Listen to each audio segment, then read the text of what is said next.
Ori and the Blind Forest by Moon Studios is a fantastic art house platformer on the outside and an old-school Metroidvania adventure on the inside. You play as Ori, a glowing sprite of the forest, in a journey to restore hope, love, and light to your once flourishing but now dark and shadowy home. 3 elements needed by the forest have been taken, and it's your job to restore the forest to its once glorious state. It's easy to get lost staring at the iridescent plant life in both the back and foreground of this magical 2D side-scroller, but be cautious, because the creatures and environment will hastily send you to your grave. Ori requires good patience, timing, and some clever thinking to play upon completion, a task that enchants and enthralls.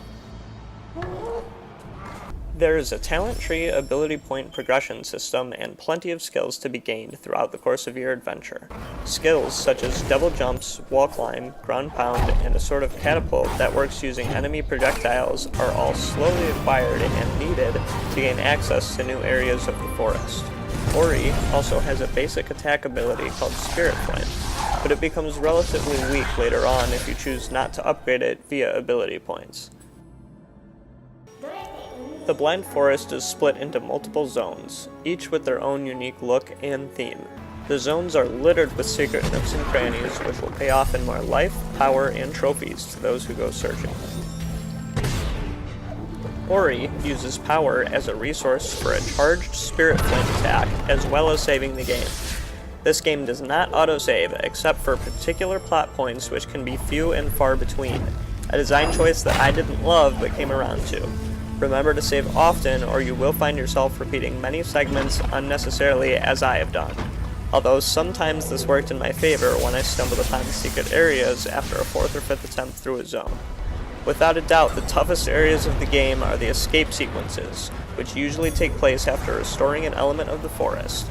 These sequences demand perfection, as you must make exquisitely timed maneuvers with death at your heels and no opportunities to save.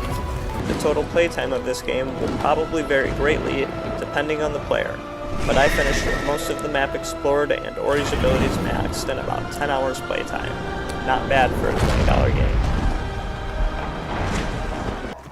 The creatures are pretty interesting and provide for some quality platforming gameplay.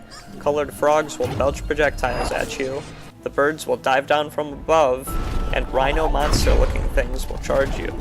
Once Ori gains his bash ability, which has you launching projectiles back at enemies, the creatures no longer pose the greatest threat. I had some of the most trouble carefully working my way around walls lined with thorns or other natural obstacles of the forest. The game does a great job in finding creative ways for you to navigate each zone. Between gliding through a wind tunnel, diving underwater, and exploring a volcano, the Blind Forest shows a lot of versatility in its design, each area more different and better looking than the last. A giant bird plays the villain with its own motives. Showing up at crucial moments, it provides for some great stealth platforming as you run and dodge from its attacks. When you reach the second half of the game, you can really feel Ori's progression. The abilities you gain constantly change the way you play as they add to your arsenal and keep the game feeling fresh. Areas of the map you must backtrack through become a breeze when they used to be tough, and new areas present a whole new kind of challenge. A couple of the areas become closed off forever when you leave them, and upon game completion your file becomes locked, with starting a new game as your only option to keep playing, so no post-game exploration. The map isn't very hard to explore 100%, but if you move too quickly through a zone, the inability to backtrack certain places could make this game a nightmare for some completionists. Ori and the Blind Forest achieves what developers set out to do.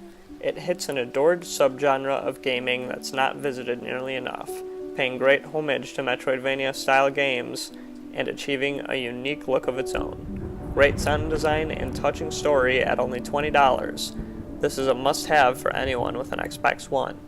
I give Ori and the Blind Forest a 9 out of 10.